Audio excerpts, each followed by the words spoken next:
नमस्कार दोस्तों, आप देख रहे हैं न्यूज नशा। मैं हूं आपके साथ अनु जैन रोहतगी। महाराष्ट्र के बाद हम वेस्ट बंगाल में चलते हैं। यहां पे भी काफी चर्चा हो रही है कोरोना को लेकर, और जिस तरह से स्टेट वर्सेस केंद्र सरकार, सेंट्रल गवर्नमेंट देखने को आ रही है, वो बहुत खराब बात है कि कोरोना को लेकर जो सेंट्रल गवर्नमेंट की टीम वहां गई थी, तो जो स्टेट गवर्नमेंट है, वेस्ट बंगाल की सरकार है, वो कह रही है कि ये तो एडवेंचर टूरिज्म पे आए हैं, टूरिस्ट बनकर आए हैं यहाँ पे, और सहयोग नहीं मिल पा रहा है। और जो बार बार आरोप लगाया जा रहा है वेस्ट बंगाल के ऊपर कि वो मामले छुपा रहे हैं, वो जो कोरोना के मामले हैं, जो मौतें हो रही हैं, उनको छुपा रही है, और ये ठीक नहीं है, क्योंकि कोरोना को सबको मिल के लड़ना है। ऐसा नहीं हो सकता कि एक राज्य में कोरोना के अगर बहुत ज्यादा पेशेंट आ जाएंगे तो देश में नहीं फैलेंगे। ऐसा हो नहीं सकता। किसी ना किसी तरीके से इन्फेक्शन तो बाहर निकलेगा ही और फैलेगा ही। तो ऐसे में हम सबको मिलकर लड़ाई लड़नी है। तो वेस्ट बंगाल ऐसा क्यों कर रहा है? अब एक बार फिर हम रुख करते हैं राशिद अल्वी जी का। राशिद जी, जो कंप्लेन आ रही है, इसके बारे में आप क्या कहेंगे कि वेस्ट बंगाल जो ममता बनर्जी हैं, वो कोरोना के मरीजों के फिगर्स छुपाने का काम कर रही हैं और राजनीति कर रही हैं अब भी? बंगाल के बारे में भारतीय जनता पार्टी का इल्ज़ाम है कि ममता बनर्जी सच्चाई को छुपा रही है। मुझे नहीं मालूम कि ममता छुपा रही है कि नहीं छुपा रही है, लेकिन मैं ममता जी से भी कहूँगा, सच्चाई देश के सामने आनी चाहिए। और बीजेपी से भी कहूँगा कि ये वक्त किसी पे इल्ज़ाम लगाने का नहीं है। हम प्रधानमंत्री या सरकार की कोई आलोचना नहीं कर रहे। हम लगातार कह रहे हैं हम सब साथ हैं। बड़ी लड़ाई है, मुश्किल लड़ाई है, एक साथ मिलके लड़ना है। अगर बंगाल के अंदर ऐसा हो रहा है तो गलत हो रहा है। बंगाल भी भारत का हिस्सा है। अगर किसी एक प्रांत के अंदर सच्चाई को छुपाई जाएगी तो ये लड़ाई लड़ना मुश्किल हो जाएगा। और बीजेपी को या तो सबूत देने चाहिए या बेबुनियाद इल्ज़ामात सिर्फ इसलिए कि कहीं विपक्ष की सरकार है नहीं लगाने चाहिए।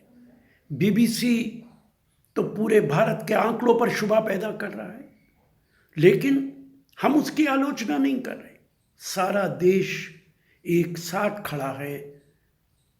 इस लड़ाई को एक साथ मिलकर लड़ना है, तभी इस लड़ाई को जीता जा सकता है।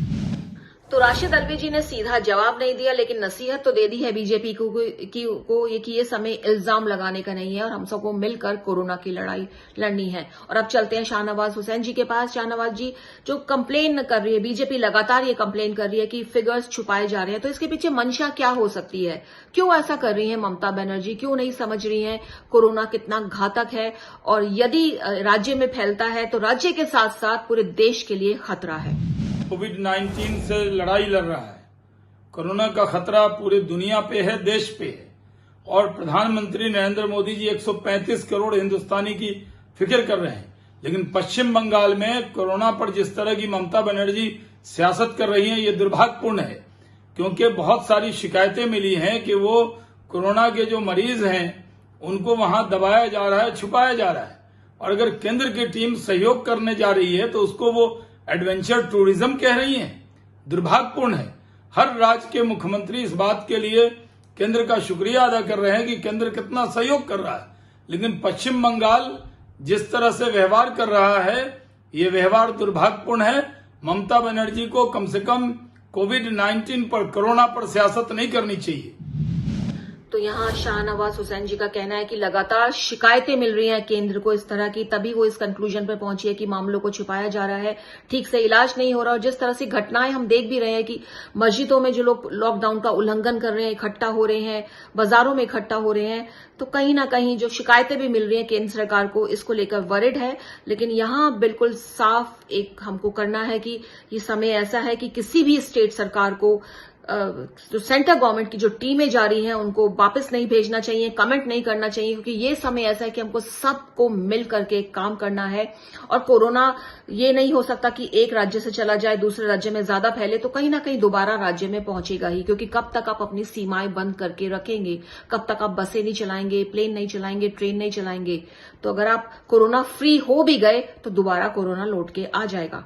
तो सबसे जरूरी है कि हमको देश को और उसके बाद इंटरनेशनली विदेशों को फ्री नहीं होंगे तो पूरा हमको एक चक्र है, विशेष सर्कल है, इसको तोड़ना है और इसमें आज सहयोग सबका जरूरी है। और लास्टली मैं चलते चलते शाहनवाज हुसैन जी से बात करूंगी। कांग्रेस जो है लगातार अटैक कर रही है, स्पेशली राहुल गांधी के जो ट्वीट है बहुत ही अटैकिंग है कि जो कोरोना का संकट है, बेरोजगारी बढ़ रही है और सरकार जो है इस तरफ ध्यान नहीं दे रही है। और अभी हाल ही में उन्होंने बोला है कि सरकार ध्यान नहीं दे रही है, अमीरों पे ज्यादा ध्यान दे रही है, कुछ इस तरह के कमेंट उन्होंने किए हैं। तो आप क्या कहना चाहेंगे इस बारे में शाहनवाज जी? देखिए, राहुल गांधी किस तरह की भाषा बोल रहे हैं, किस तरह लोगों को उकसा रहे हैं। लोगों के लिए सैनिटाइजर भी जरूरी है और देश के पास इतना खाद्यान्न है कि देश में कोई व्यक्ति भूखा नहीं रहे। सरकार सक्षम है इसमें, लेकिन जानबूझकर कोरोना का संकट है उसके बीच में भी वो अमीर और गरीब के बीच की लड़ाई लड़वाना चाहते हैं। ये दुर्भाग्यपूर्ण है। कम से कम कोविड-19 के खिलाफ जो लड़ाई है, जिसको प्रधानमंत्री जी बहुत मजबूती से लड़ रहे हैं, 135 करोड़ हिंदुस्तानी प्रधानमंत्री जी के साथ खड़ा है, तो कांग्रेस को और राहुल गांधी जी को इस तरह का बयान नहीं देना चाहिए। ये दुर्भाग्यपूर्ण है। तो यहाँ शाहनवाज हुसैन का कहना है कि राहुल गांधी उकसा रहे हैं लोगों को, इस तरह की बातें करके ऊंच नीच की बात कर रहे हैं, अरे अमीर गरीब की बात कर रहे हैं, जो गलत है। इस समय हमको मास्क, सैनिटाइजर सभी की जरूरत है और सरकार अपनी तरफ से पूरी कोशिश कर रही है कि इन जरूरतों को पूरा किया जाए। लेकिन दोस्तों, हम तो एक ही बात यहाँ जानते हैं और कहना चाहेंगे कि ये समय ऐसा है कि इस समय राजनीति बिल्कुल नहीं होनी चाहिए। सभी पार्टियों को एकजुट होकर अपनी राय देनी चाहिए सरकार को। अगर उनके पास कुछ ऑप्शंस हैं, कुछ पॉलिसीज हैं, तो जरूर सरकार से शेयर करें, क्योंकि सबको मिल करके हमें कोरोना को हराना है। तो ये आप देख रहे थे न्यूज नशा, और न्यूज नशा की कोशिश जारी रहेगी कि आपको समय समय पर तमाम जानकारी दे, अपडेट्स दे। इस तरह के राजनीतिक अपडेट्स भी हम आप तक पहुंचाते रहेंगे। और हमें इसके साथ आप आज्ञा दीजिए और आप देखते रहिए न्यूज नशा, आदत हर खबर की। और आप हमसे जुड़े रहने के लिए सब्सक्राइब करें YouTube पर, फॉलो करें Twitter पर और लाइक करें Facebook पर। और ज्यादा जानकारी के लिए न्यूज नशा की वेबसाइट पर जाएं। आपको टाइप करना होगा सिर्फ न्यूज नशा।